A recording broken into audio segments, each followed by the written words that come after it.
Good evening. I would like to call the East Lyme Board of Finance regular meeting to order. Today is Wednesday, January 10th, and the time is 5:30. As you may recall, we set up all of our meetings to start at 5:30 for this year. Hopefully that works for everybody and is a little bit more convenient when we need to call in other people. So I'd like to call it to order and start with the Pledge of Allegiance.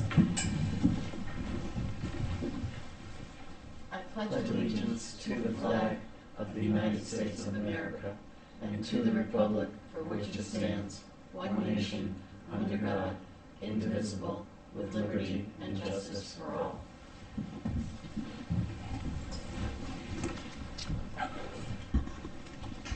Next on the agenda is delegations, where members of the public can address any of the items on our agenda. Seeing no members of the public here, we'll move on to the approval of minutes. So we have the regular meeting, December 13th minutes. Do I have a motion to approve?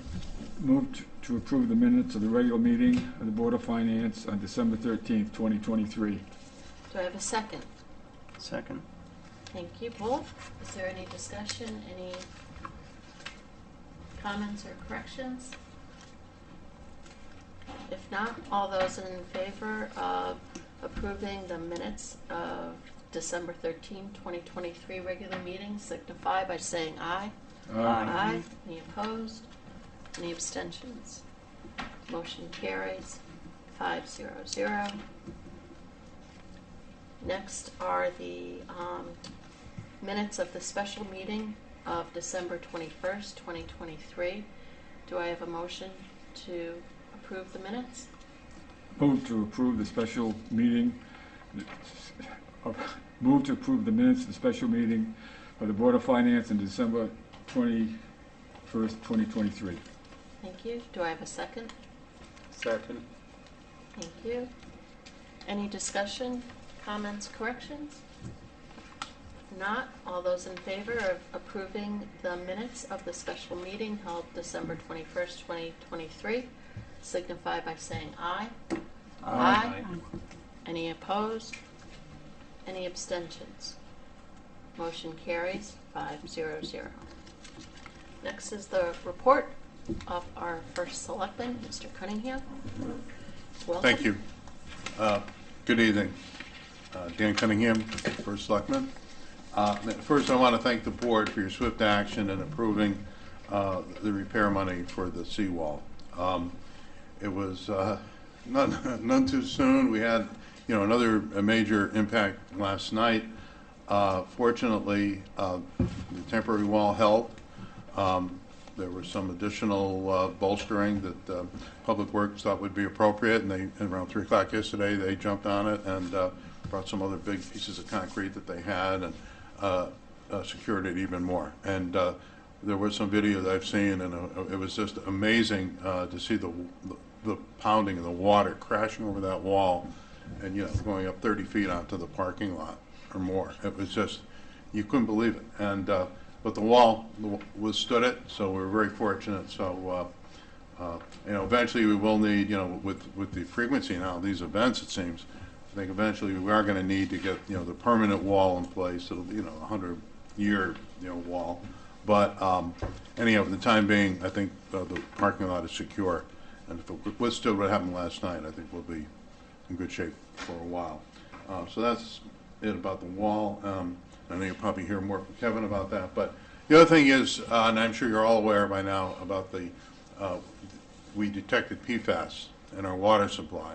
And even though their budget is separate from ours, it will have an impact on the, as Kevin pointed out to me, it could affect the general fund depending on where this goes. So I want you to be aware of it. We did the prudent thing.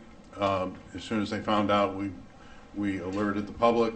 We had meetings with New London because we do trade water, and taking all the necessary steps to alert those that should know. And now the next step is to figure out what the process is going to be for a permanent fix. And there's a few different ways to do it apparently. I'm not a chemist, but from what I'm learning, there's different modalities and ways you can deal with the water to clean it up. And ultimately, that's what will need to be done. What the costs are, it's not known right now, but it is something that we will have to do, and we will do it. I think the horizon is within the next year to get the water, that removed from the water. Go ahead, if you have a question. Yeah, I was just wondering, are we suggesting that anyone's impacted should not drink the water or anything like that? It hasn't- No, they're not making, we're in the compliance business, not in the what is healthy business. And, the duty for the water companies to comply with the regulations. And right now, we are in compliance. Even, we detected it. And if I can just spend another minute on it, just to give you some background, there was some litigation pending. And there were several municipalities that had formed a class action suit against DuPont and the other manufacturer, 3M, of these types of chemicals. And we had to make a decision, and it was right at the cusp of when I was taking over office and Kevin was leaving. And do we reject being part of that class, or do we want to join the class? And it seemed that the best thinking from the Attorney General's office and other municipalities that had to come up with this decision, they said, you know what, we're better off getting out of the class. We don't know what our exposure was going to be. And the big piece about it was there's what we call an indemnification agreement in that class. And that really would have backfired, I think, on anybody that stayed in it. So we did, I think, was the right thing. We got out of the class, we rejected it, and so we're on our own a little bit, but we now have the right to sue if we need to. Those DuPont or Teflon or DuPont or 3M. So because of that, we felt there's this pending litigation now. It's heightened our sensitivity to it. They went out and they tested all the wells to see where we stand with respect to this, and it was a surprise actually that we did. A lot of them, municipalities are finding that there is some in their water. We were somewhat surprised, but they were still at levels below action levels. So we are okay, but those levels are going to be reduced. We think the federal government is going to reduce those levels, and when they do, we may or may not still be in compliance. So we want to be thinking ahead. We want to start now to get prepared so we can be in compliance if those levels change. We were very upfront with New London. My negotiations and conversations with the CEO of the water company in New London went very well, and they are willing to help us to the extent they can. And they probably don't want to accept our water for a while, but they will continue to sell us water if we need it down the road. So those negotiations went very well, and so I'm pleased to say they want to cooperate with us.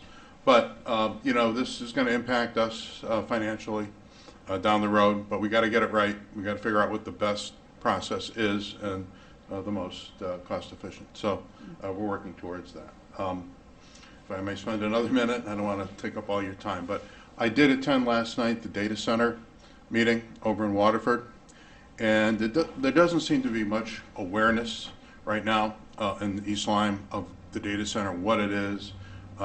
They're actually trying to build 2 data centers, and one will be sort of on the other side of the ridge a little bit where the power lines go through, and that's a concern, but there's a second data center that's going to be on our side of the power lines, and I think it may very well be visible from Niantic Bay.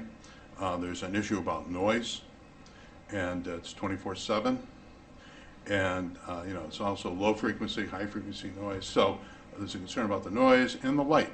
They have to be lit up like a stadium for security purposes, and don't know, it's in their lane. I don't know what we can do to try to modify what they want to do, but we need to be aware that that could be in the offing, and that could have long-term effects on our income streams. And so the Board of Finance needs to be aware of this. If they really build it and it has the impact that some people fear, it's going to affect property values around the Niantic Bay area. You can hear it 2.5 miles from where it's built. So that's a pretty deep impact. So, you know, if you're looking 10 years down the road, 15 years down the road, funding, bonding, what if our income stream starts to reduce because we can't get as much tax revenue from houses that are impacted? So I want you to be aware of it. That's why I bring it up. We'll see where that goes. We talked about the dam. I'm on it. I'm making sure that, you know, I want to, any inspections that need to be done, I want to make sure we're paying attention to that. You know, it was terrible what happened up in Norwich. You can see what the damage, you know, a dam letting go can impact so many people in so many ways. So anyhow, that's why I was concerned, and I will continue to try to monitor that. And finally, just to share my philosophy, we have a lot of things that we have to take care of in this town. And I think our first priority is to take care of what we have. If we need roofs on buildings, let's take care of those roofs. If we, you know, need staffing for, you know, fire departments or police or whatever, let's take care of the things we have to take care of. And then, not that we shouldn't look to the future and have other projects and nice things.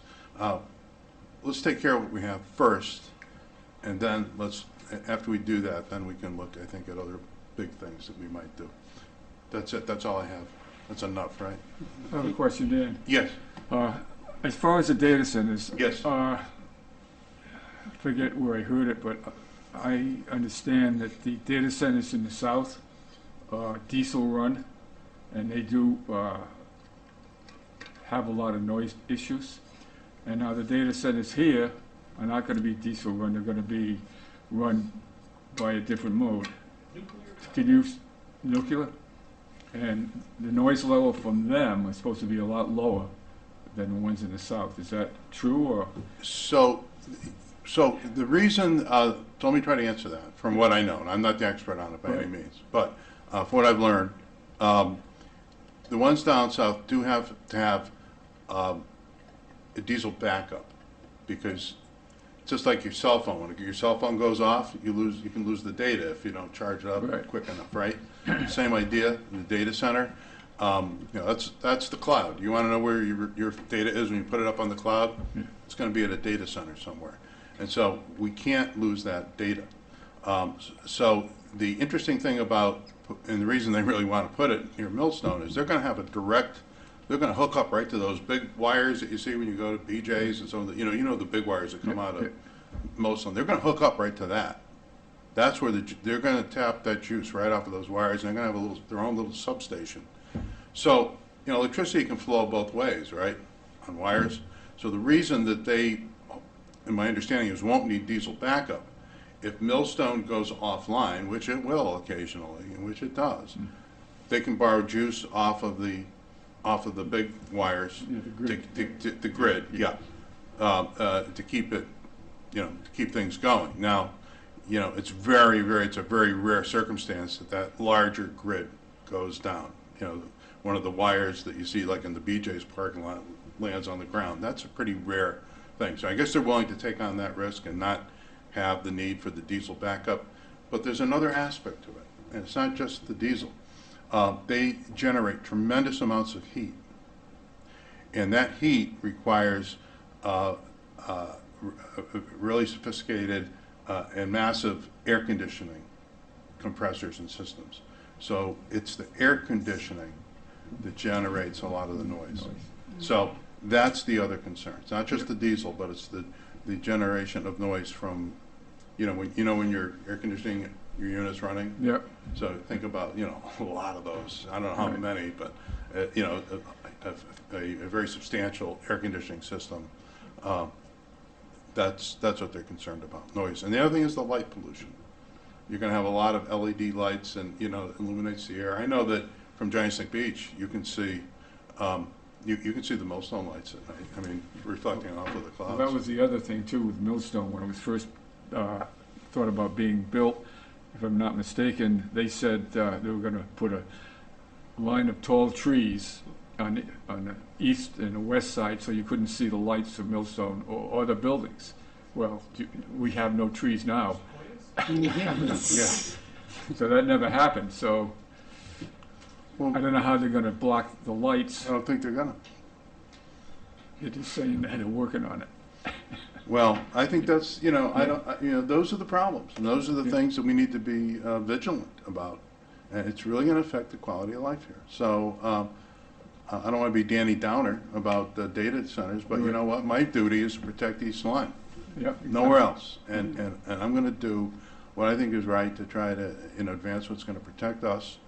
And I think if we have to get involved, we'll talk more about this later when I have a better sense of what we may or may not need to do. I don't want to tip my hand here, but I think we have to be aware of it and make sure it's on our horizon. Okay, thanks. Of course. Does anyone have any other questions for Dan? Well, thank you very much. Of course. And next, under reports, is our Director of Finance, Mr. Gervais. Alrighty. Okay, this is on. I did not know all that about a data center, Dan, but now I do. All right. So we have a lot to talk about today. There's a few handouts that go along with this presentation. So let's just dive right in it. So starting out, we're going to talk about the seawall. I've got some pictures to show you in a nice little video. Tax collection update. I have provided a handout of the Grand List 22 collections to date. We'll also talk about the motor vehicle supplemental list that was just finalized a few days ago.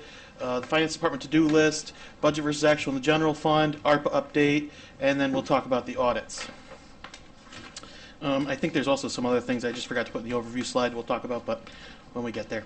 So you're all familiar with this picture. We took, we provided last Board of Finance, the regular meeting, and then a week later the wall fell down.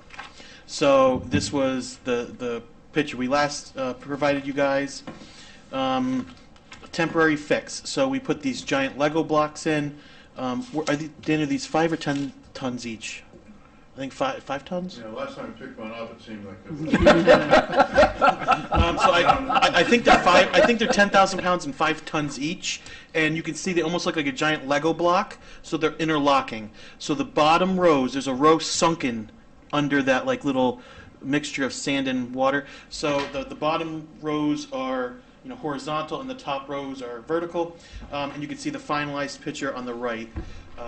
Just a couple days ago that was taken. You can kind of see where the wall was right there.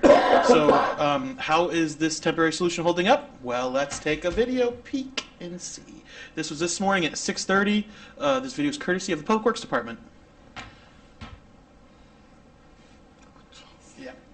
So this wall has been battered all night, and it is taken a beating. So you can see here, last night when what Dan was talking about, you can see these giant, it's kind of hard to see these giant circular concrete, whatever you want to call them. They look like washers almost. I'd love to see what those things are holding together. But these washers are just kind of holding everything in place behind the wall. They're just placed back there. And the Public Works had these laying around, I believe, the transfer station. Yeah. And so they said, hey, these weigh a couple ton, let's put them down there. They jumped on it, too. I mean, 3 yeah. o'clock, they decided we better, they saw the news coming in, and they got right down there. Yeah. Really fantastic. And I drove down there this morning, and this wire that's kind of holding these top ones in place here is just covered in seaweed if you went down there right now. So Joe Bergaw, the Public Works Director, was in my office a few hours ago. He might have just been anecdotally, but he said if this was, if we didn't have this wall, we probably would have lost 80 feet of the parking lot. So, so thanks for everyone involved, and we did this speedy and did it in time for this storm. So hopefully if this holds, I'd love to be able to include the permanent fix in the capital projects as part of the normal budget process. So if this wall can hold up for 6 months, that would really help us out. So, and I mean that took a good beating. So we'll. You don't see me off camera when So yep. So we're happy with that outcome there. Did his job, really did. Oh, keeps gotta move out here. All right, next up, we have tax collections. I told the tax collections office I would do a shout out to them, Chris, Sarah, and Denise. I tell them they're my favorite office 2 months out of the year, January and July, when they bring in our $70 million of tax collections. So real quickly, and I really like this photo because it has the tax bills, copies at 50 cents each in this photo. So they're bringing in every penny they can. So, and I'd also like to do a shout out to the assessor's office, who just finalized the supplemental motor vehicle to the tune of about $45.8 million, which we're expecting to bring in $600,000 for motor vehicle supplemental, which I think we budgeted $550 off the top of my head, so we're right in line there. So, diving into the handout you have in front of you, or you should have, it's the exact same thing, I just snipped it. If you know, I can give this to Denise. No. So just going down, just so everyone knows what the codes are, M, motor vehicle, P, personal property, R, real estate, S is the supplemental, and then X is, how did she say? It's all the new developments or new buildings that have happened so far. They do a prorated bill for that, and so far we collected $60,000 from that, and they're expecting 82. So overall, to date, we've collected just shy of $50 million. We collected $49.2 million as of about an hour ago. Every day during this month, it's about $1 million we're bringing in, and so we're at almost 70% collections for the collection rate overall. Does anyone have any questions with that? This is trending right on target here. So. That was very nice. Thank you, tax collectors. One more thing, the tax collector's office is putting on a sale. We have 23 properties that have the potential to be sold. 2 properties have been paid off so far, so there's 21 left. Total back taxes was $300,000. We've collected about 10% of that so far, and we don't have a confirmed date for the tax sale. Probably next meeting, the meeting after, we'll have a confirmed date. She thinks sometime mid-May. For that, so we don't anticipate all 21 properties going to tax sale. 2 have already paid back taxes, so hopefully we can collect our $300,000 back taxes and help us out this year. We need it. This is the year. So, any questions there? I know a little about this, so if you have questions, you can give them to me, and I'll pool them, and we can send them off to the tax office. All right, I keep beating this like a. My finance drum. Munis implementation. This is a really robust accounting system we're implementing. It's going to affect most of the offices in Town Hall. We're bringing along utility billing, all the cashiering that has every office has. You know, if they can ring out cash, it'll be included in this system. So it'll be a one-stop shop for anything involving any dollars or money in East Lyme. Banking RFP forthcoming. I'm working with the treasurer on that, but it's taken a back burner because we have so many other issues with the budgets and this implementation and a wall falling down and everything else. The RF, you know, if banking is still good and we're collecting interest, you know, we're kind of holding off on that right now. And then just exploring new software. You know, when I came in about a year and a half ago, the finance office hasn't really had any new software in a little bit. So there's so many different kinds of new software and companies out there that assist municipalities specifically. OpenGov, ClearGov, DebtBook, LeaseCrunch, Munis. So I'm glad we got Munis. We just adopted Novatime for time and attendance, so we're no longer doing carbon copy timesheets. So we're trying to get us to 1995. So that's my threshold. And then we'll work on, you know, Y2K. So that's where we are there. Financial statement update. We're just wrapping up the 22 audit. Working with the auditors, just finalize some things, get that in technical review, sent out the door, and then start 23. And we're done with 23, start 24. This just never ending with these audits. So there's that. ARPA update. There's a handout for ARPA. It's all those crazy numbers. I regrettably didn't label it. My apologies. So this just walks through all the capital project, ARPA projects. And Rich, I know you asked last month for an update for the subrecipients that received it. I'm working with the floater we have here in Town Hall to compile the letters and send them out and do follow-ups. So hopefully we'll have that either next month or the month after, depending on when we can get those in and chase them all down for some information. So just to let everyone know, there's a few projects that have closed. Water and sewer closed out 2 projects at their last water and sewer meeting. The projects were, stand by, it's not the ones highlighted, that's something else. It is the, where is it here? Water and sewer closed out two projects. They freed up $190,000. They're anticipating to go before the Board of Selectmen to ask that to be reallocated for another project, but we're talking through that now. With that 190,000 water and sewer returned, it's looking we have about 230,000 of remaining ARPA funds, but like I said, 190,000 of that was water and sewer money that they're looking to reallocate. So, but that has to go through, the process. So, does anyone have any questions with ARPA projects?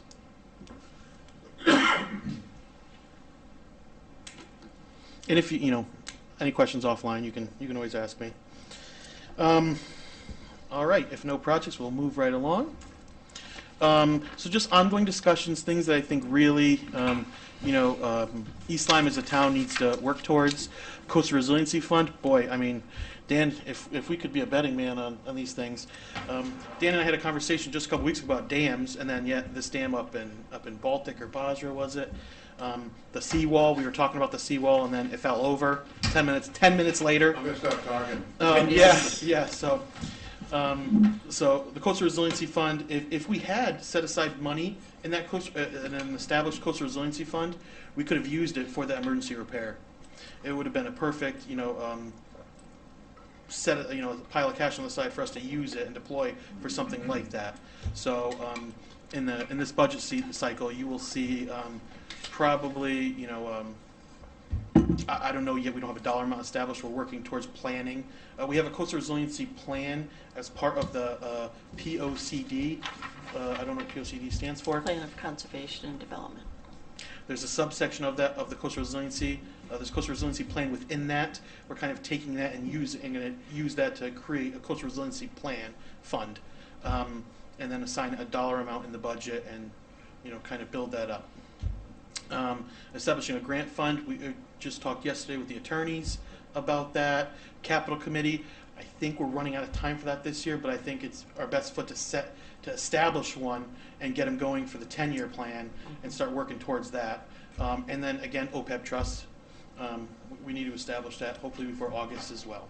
So the 2 things I'd really, all of these are very important, but for a bond rating point perspective, they're looking for the Coastal Resiliency Fund and the OPEB trust. Those are the 2 big tickets if we're looking to satisfy some of the rating agencies' requirements. If we can get one or both of those done, that would really help us out with moving the needle on our bond rating. So any questions there with those 4? No, but definitely we would strongly support that, and it doesn't have to be a huge amount of money, but it just shows that you're cognizant. We're committed. And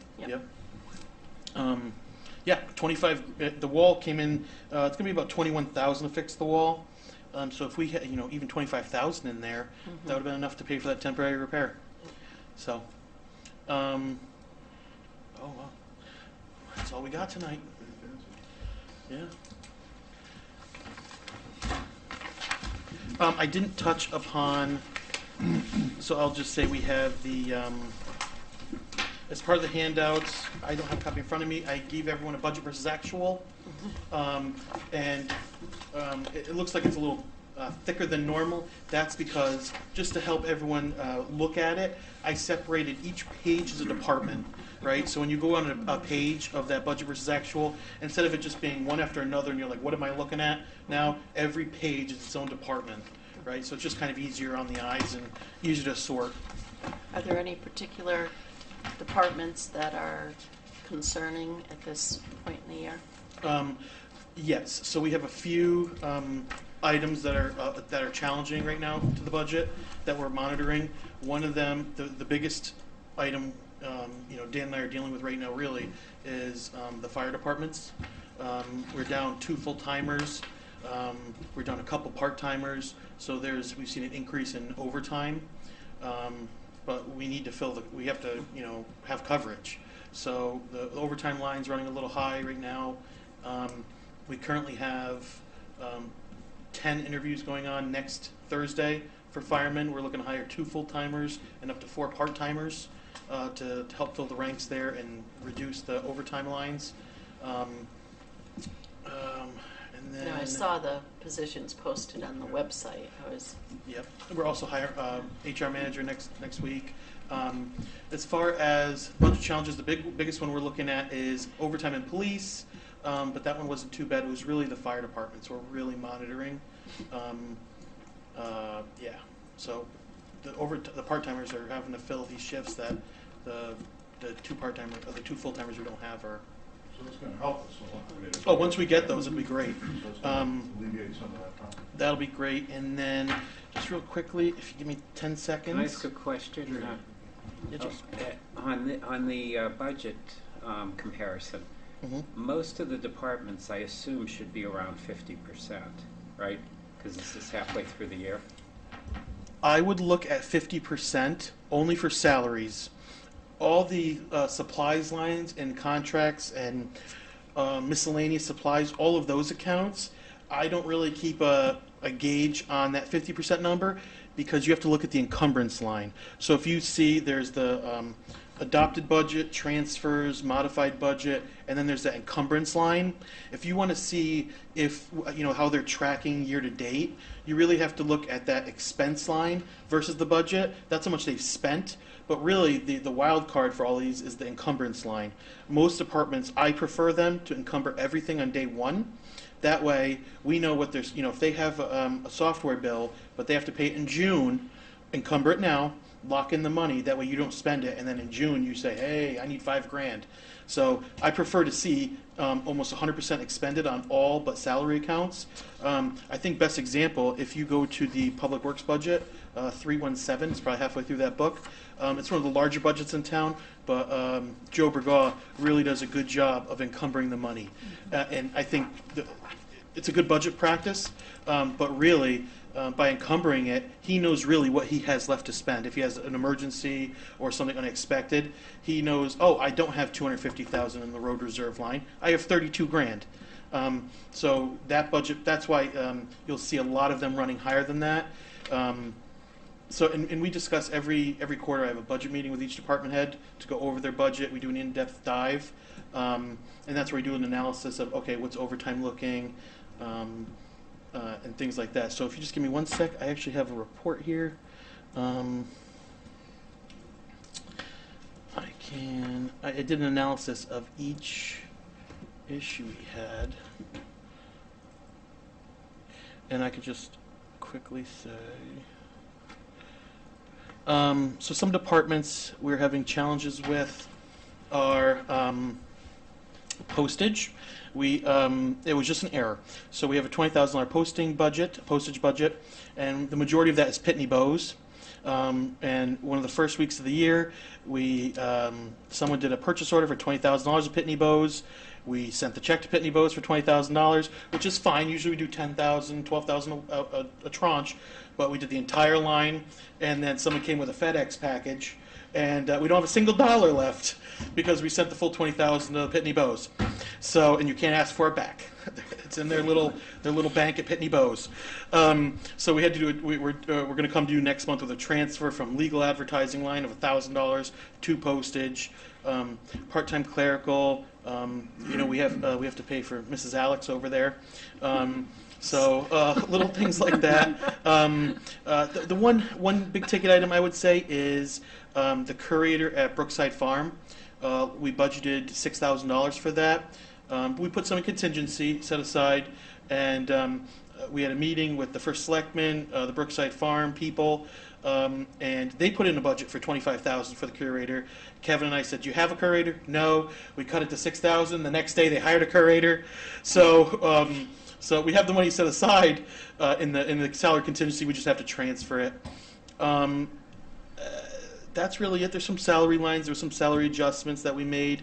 Really, it's the fire departments we're watching closely. And just an aside, it looks like I did an analysis of the fire department. It could be as bad as $100,000 with the overtime and the part-time. We're just going to have to see how things shake out. We're trying to hire these 6 new guys to get them in there so we can kind of wrangle in that overtime. So in that regard with the fire department, is it that we're two down because of sick leave or because of positions not filled?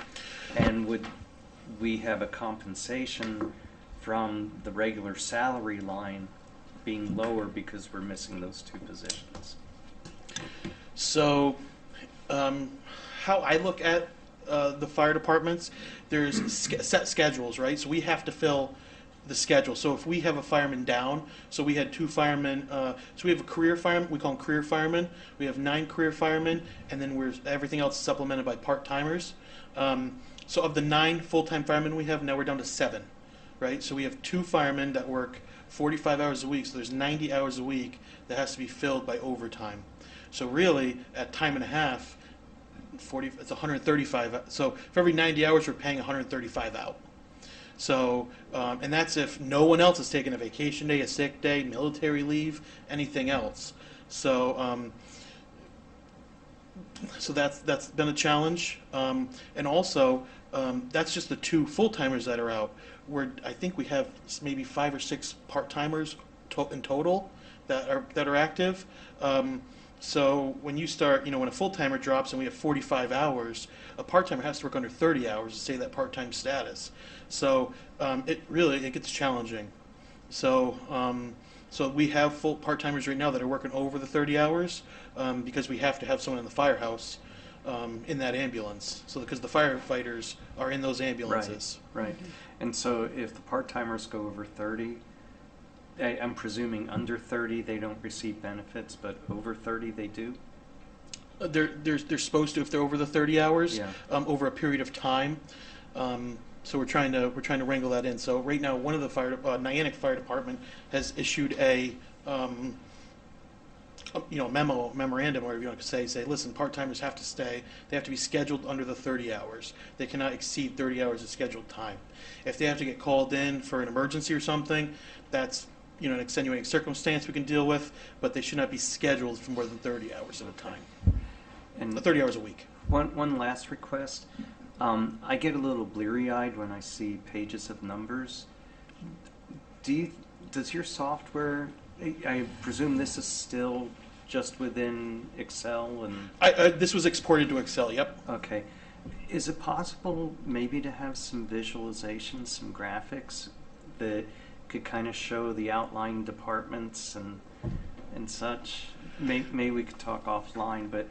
Something where if you took a quick look at it, you get the picture of what's amiss or what's, so you don't have to go scrolling through numbers. Okay, so maybe are you talking about like maybe a graphic of increases to a department's budget, so you can see kind of what departments have a you can have all departments at the bottom of the graph and see what department has the increase to kind of like that. Is that what you're looking for? Or who might be like Denise's question.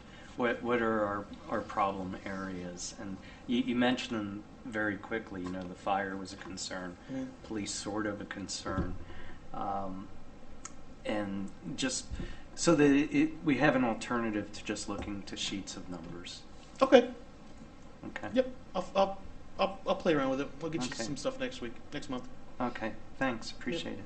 The only other one I would say, just off the top of my head. Last year, the dispatch union, during the contract negotiations, there was a change in the contract language. So the first right of refusal for empty shifts fell on the full-time dispatchers as opposed to the part-time dispatchers. So when you look at that budget versus actual, you'll notice, I think the part-time line has 2 or 3 shifts that have been filled all year. It wasn't much. Last year it was like 30 or 40,000. So this year you'll notice the full-time wages look higher because they're first right of refusal for the shifts. So the money we have sitting in that part-time category is more than enough to cover, hopefully, the overage we're going to have in the full-time overtime line. So we're monitoring that as well. So, sort of to that point in regard to contract negotiations, do you have a set of these are the things that we're hoping to get into whatever the next contract is and what the financial impact of the town, so that working together, you know the most important thing that we need to try to achieve in the new contract. I think that, I've spoken with, is it Nick Grillo? Yeah, Nick Grillo. Yeah. And, he has a very good understanding of the overarching problem that we have. And I think between Kevin and he, and as I gain further understanding, hopefully we're going to be able to negotiate a contract that is acceptable to the firefighters and beneficial to the town. But, the first step here, I think, is doing exactly what Kevin is suggesting, is we're hiring more full-timers, so we don't have this part-time pressure. And I think that will allow us to negotiate from a better position of strength, rather than really being at the, scrambling here to cover shifts. So I think once we get in that position, we're going to be able to negotiate better. So that's that's the long-term strategy.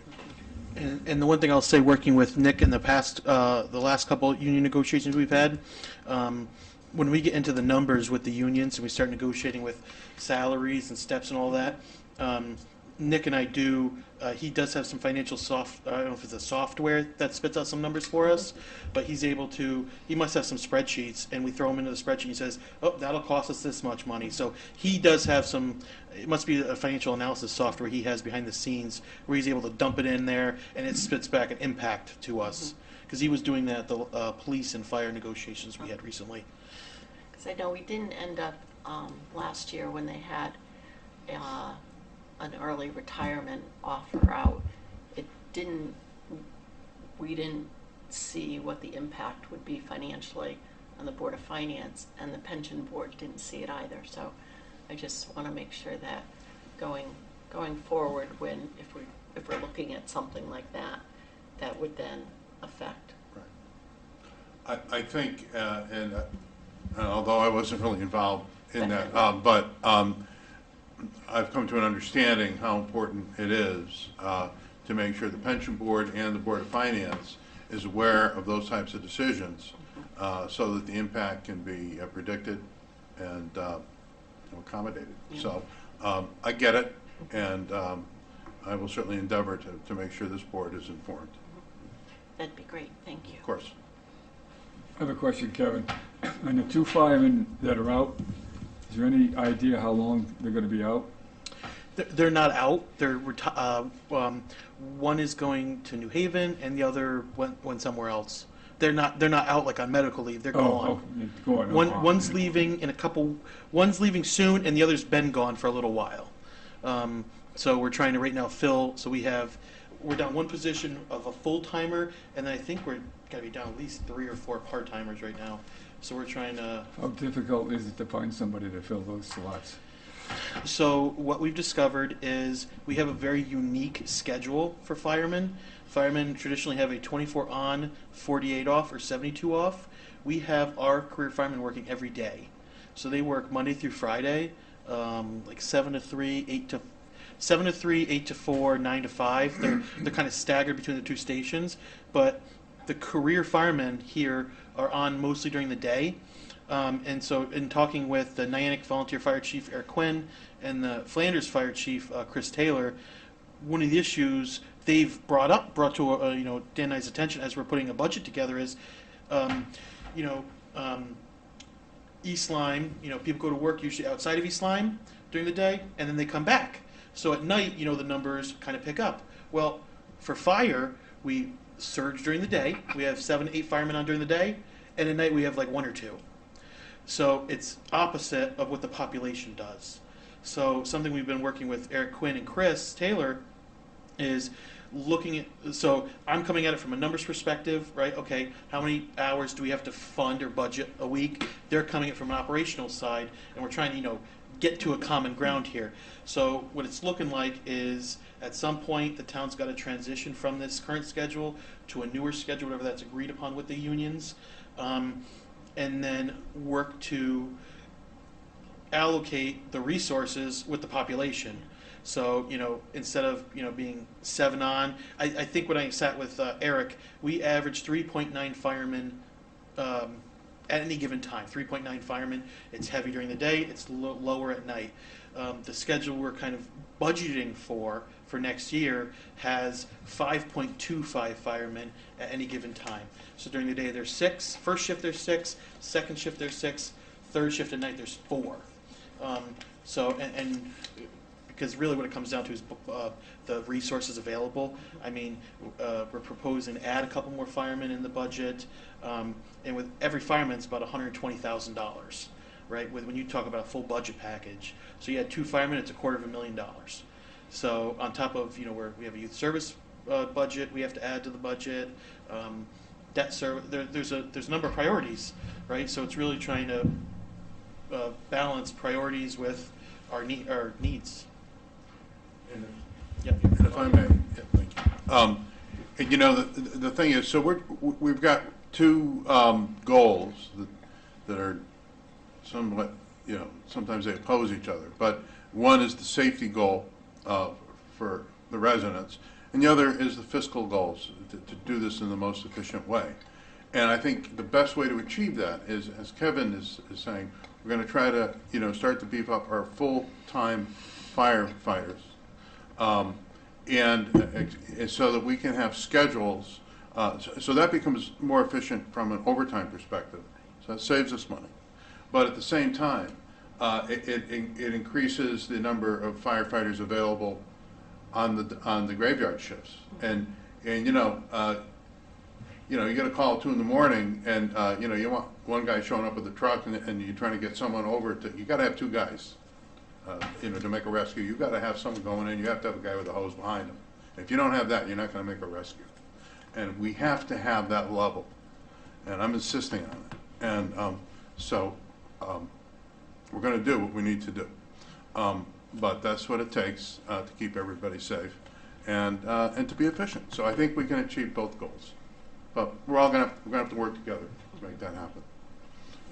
So one of the problems with these fire departments, we have 3 fire departments in town: Flanders, Niantic, and then Station 2 by the prison. So if we want to have 2 on, that's 6 firemen, right, on. And if we adopted the universally accepted schedule of 24/48, you need 3 shifts. So you have your first shift on for that 24, the next shift for the next 24, and then so there's 3 rotating shifts. If we have to have 6, that's 18 full-time firemen we need. We'd have to double the fire department budget because we only have 9 full-timers now. So I'm trying to work with the 2 chiefs, coming from the numbers. Like, I don't want to sacrifice safety, but come on, we got to work together, guys. So like I said, we're coming at it from both angles.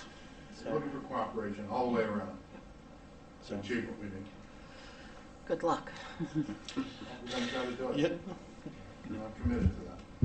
Just to, do the firefighters run the ambulances? Is that under that same grouping? You want to tackle that one? If any volunteers are watching at home, I'm just from what I know. So we have an East Lyme Volunteer Ambulance Association, which is its own not-for-profit. We have the Niantic Volunteer Fire Company and the Flanders Volunteer Fire Company. The town employs part-time firemen and full-time firemen. So the full-time firemen and the part-time firemen, when they're on the shift, they're staffing the ambulance, as well as sometimes the East Lyme Ambulance Association staffs EMTs as well, on top of our paid firemen. So does that kind of answer your question? It's real. I mean, there's like 4 organizations involved here, because there's 3 not-for-profits on top of the town.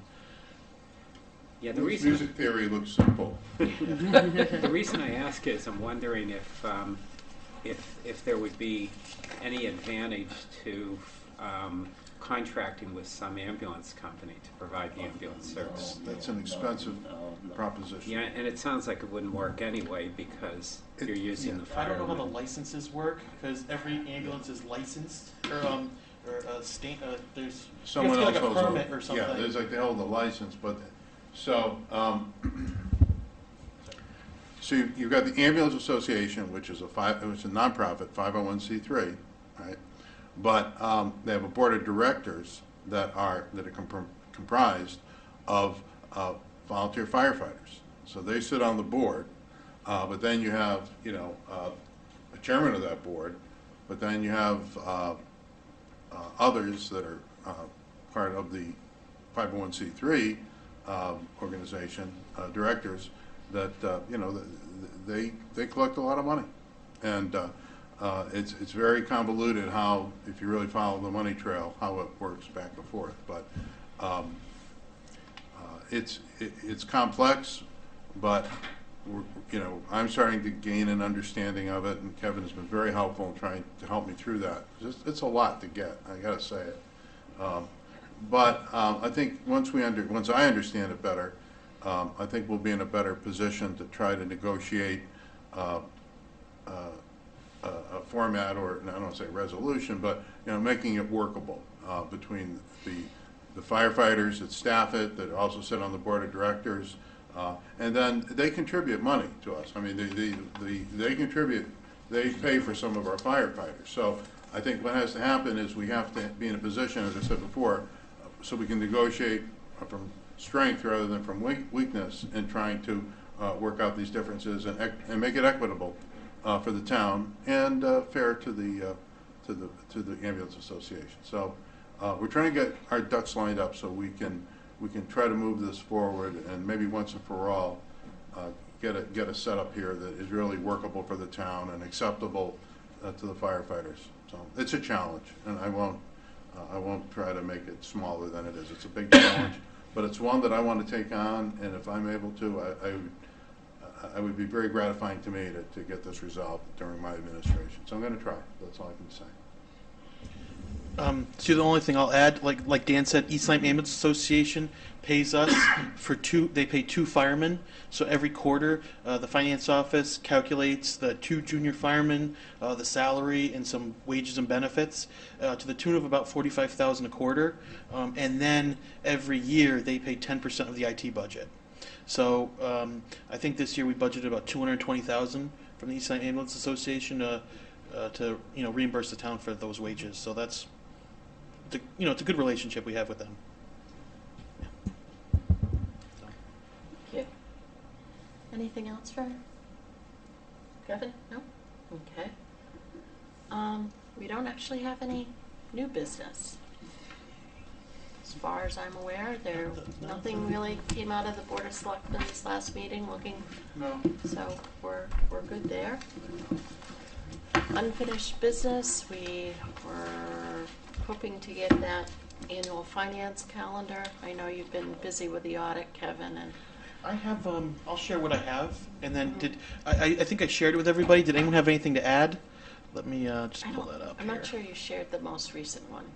Okay. But if you let want, me pull it up real quick. If you want to send it out to everybody. Okay. And then, because I know if we get the dates for all of our budget meetings, because that would be good for us to all start. Yep. So some things I did when I looked at the annual calendar. Prime example, I reached out to Mariana Stevens about the quarter report. She goes, "It's 4 days into the quarter." And I said, "Mariana, I apologize. I didn't look at the dates." And so I think what we should do for those quarter end reports, like that Put it report, to the we'll do it following one month, Yeah. we do with the pension board, right? Yeah. So we meet the month after the quarter end. So I'll change this and skew it and move everything a month forward with regards to that. I'm sorry, guys, I can't find the report. That's okay. You can Okay. send it out. Okay. I'll send it before I leave here tonight. Next on the agenda, public discussion. We have no public. Finally, board comments. Does anybody have anything that they wanted to share? I'd just like to thank Alex, is it? Yeah. For helping us out tonight. Yeah, we appreciate that for sure. Just one other thing. Uh-huh. I'd like to echo that. Additionally, I would like to thank Brooke for kind of beefing up the minutes. The minutes that we received in these mailings were substantially more content, and I appreciated that. Thank you. Well, with that, do I have a motion to adjourn? Motion to adjourn? Do I have a second? Second. No discussion. All those in favor signify by saying aye. Aye. Any opposed? No. This meeting's adjourned. Thank you very much, everyone. Thank you.